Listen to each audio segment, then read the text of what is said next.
Hi, welcome back to step-by-step guitartuition.com. This is the 5th lesson in the Step 2 module, and in this lesson I'm going to show you how you can use the A major pentatonic scale that you learnt in lesson 2 to improvise over the 3 major chords A, D and E.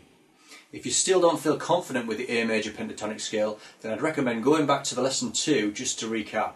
In step 1 we looked at improvising using the major scale and how you need to select the right notes from the scale depending on which chord you're playing over. You'll be glad to know that the major pentatonic is a much easier scale to work with because it consists of only 5 notes as opposed to the 7 notes of the major scale. It's because of this that pentatonic scales are by far the most popular choice of scale for guitarists when improvising. You basically can't go wrong as all the notes seem to sound good against the chords, providing you're in the right key of course.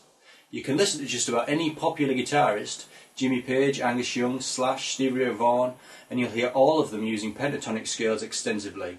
At this stage I'm going to keep it simple and just show you how you can apply the scale. You'll learn more about techniques, scales and arpeggios as you progress through the step-by-step syllabus.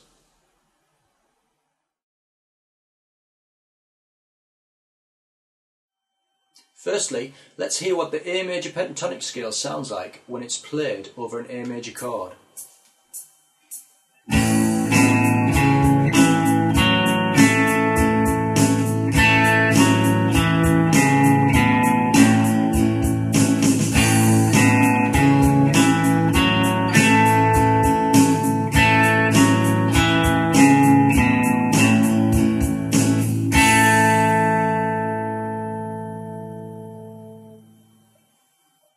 As you can hear, the scale and the chord sound good together.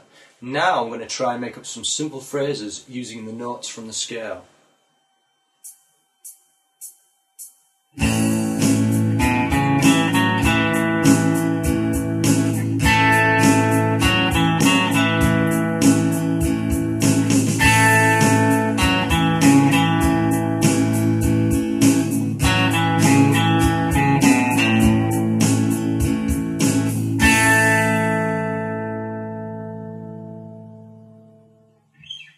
When you try this yourself, you should notice that you don't need to think as much about which notes to play as you did when you were improvising with the A major scale in step 1.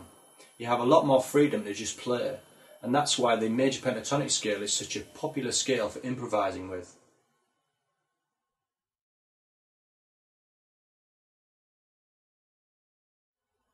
Up to now I've only had one chord to play over, which is quite limiting, so now I'm going to play over an A major and a D major chord sequence.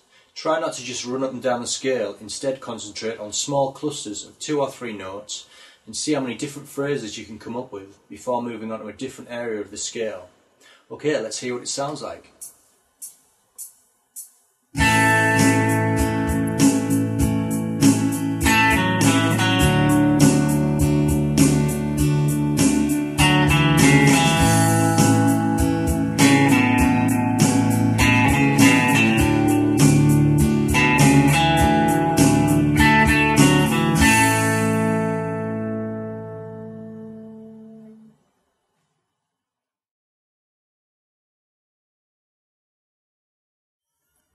Now I'm going to improvise over 3 chords, A, D and E major. This will sound more interesting because of the introduction of the E chord. So the same as before, think of different phrases in the same area of the scale, experiment with your timing, and also don't be afraid to repeat the same note as this can sound effective.